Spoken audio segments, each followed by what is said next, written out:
Hey everyone, welcome back. This week for DevSpot, we're going to be talking about tutorials. Before we get in that, the next survey is up for next week's DevSpot. If you guys want to head over to the Discord and fill that out, help me out with next week's episode. As well as this week, the band of the week is going to be Smashing Pumpkins, so we're going to be talking about them over in the Sonic Assault Room. So I'll see you there.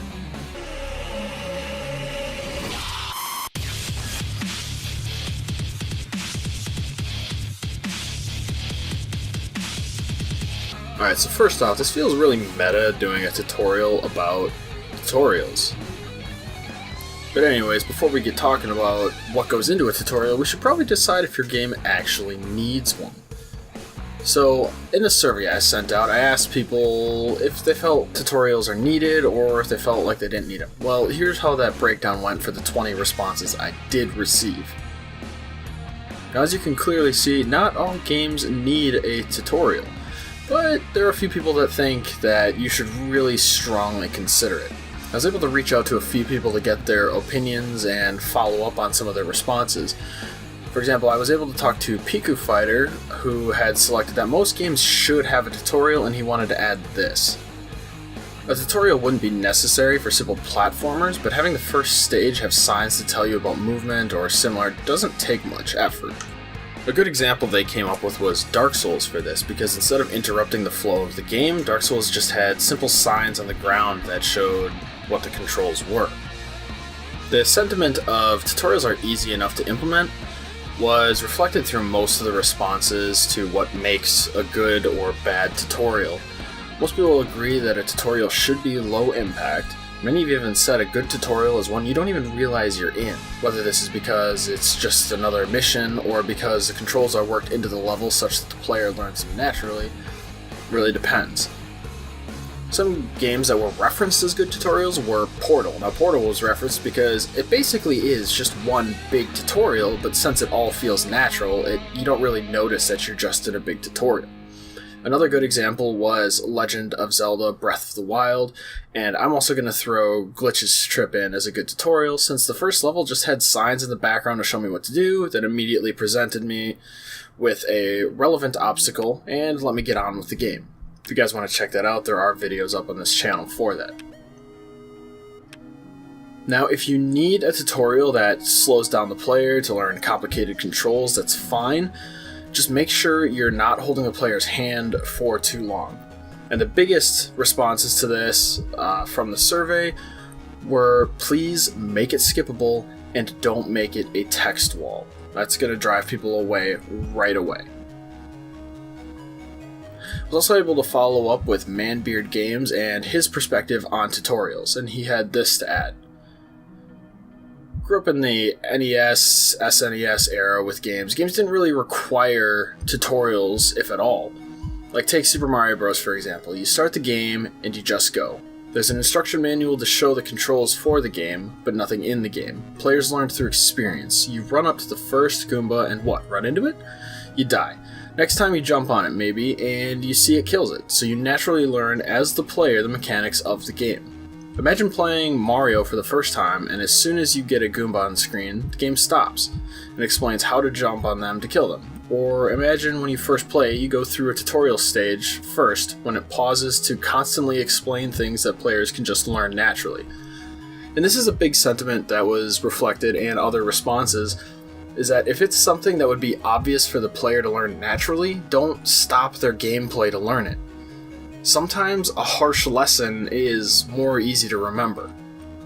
And also, a good tutorial is one that's pretty easily forgotten from what several people were saying. They'd rather get through the tutorial and either A, not feel like it was a tutorial, or B, forget that they ever had it because it was that seamless into the story. Okay, now let's talk about bad tutorials, and let's start with a few examples. First of all, EVE Online. Now, I know this isn't an indie game, but this is one that I played for a while, and when I first started, the tutorial was literally just reading for like 2 hours. It was terrible. You could skip it, but if you skipped it, you had no idea how to play the game. There's so many complicated controls, and they just expected you to read through these logs to figure out how to play. You learned how to play, but it really held people back from actually playing the game. Now, another indie game that I started playing this last week, and actually I didn't start playing, I just checked it out, but the tutorial was great to start with. You start out, it's like, hey, do you want to know how to play the game? And it says yes or no. Well, I selected no. And I was able to go on for about a minute and a half, and then it came back to me after a couple cutscenes and said, hey, I know you skipped the tutorial, but I just want to make sure you know how to do these, and then went through a bunch of controls that it just told me how to do. It didn't make me try them, it just told me how to do them. And that really frustrated me. That's the point where I was basically about to just quit the game. Another game that was brought up in this, which interestingly enough, Zelda Skyward Sword. I don't know what was bad about this, but it showed up in a few places. Nobody really specified why. But I think it's interesting that Zelda makes both the really good list and the really bad list. What many people mentioned as making a tutorial bad was being too long, being too hand-holding. You should really try and get to the point and explain what the player needs to do in order to get on with the game. And another big thing here is don't insult the player's intelligence, but at the same time, make sure they understand most controls, and even if they're simple, you may just want to give them a once-over. When you're developing a game, it is easy to become accustomed to using a control. Like, you use it so many different times that you just think, well, it's obvious that somebody would know this is a control, just because you don't realize that you've been using it for so long, and it might have been difficult for you to use it to start. So make sure that you go over every control that you had to add. Now, this is kind of a little bit more difficult to get across, but it's fair to assume that most people know the basic controls, like the movement controls. We can figure out how to do that. We've been playing games for how many decades now? I think we know how to find the jump button. I don't think you need to go through and explain that. Now, if it's in a weird spot, sure, go through. But if it's just in a normal spot, you don't need to do WASD as your movement and your mouse as your look around. You don't need to do that. We'll be able to figure that out in the first couple seconds of being in the game. Now, an option to avoid a bad tutorial altogether is maybe don't have a tutorial, but have a help section in the pause menu that somebody can go and manually activate a tutorial session. So it's completely out of the way, but it's there if the player wants it.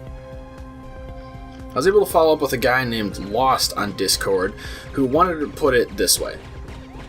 It's a fine yet vague line, and he's talking about between a good and a bad tutorial.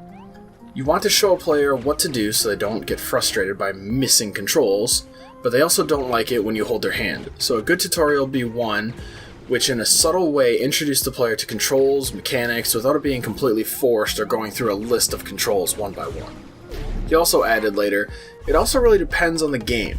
Something with simple controls can get away more easily with not having a tutorial. It's generally easy enough to figure, but something with lots of controls, complicated mechanics, really does need it.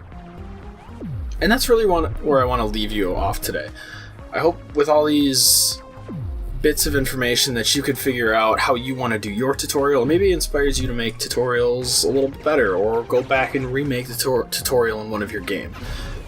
I was going to take a second to express my opinions, but really these guys already summed up everything that I wanted to say.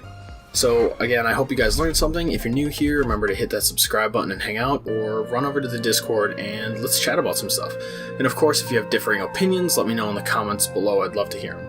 But until next time, guys, please take care of yourself, because I will see you later.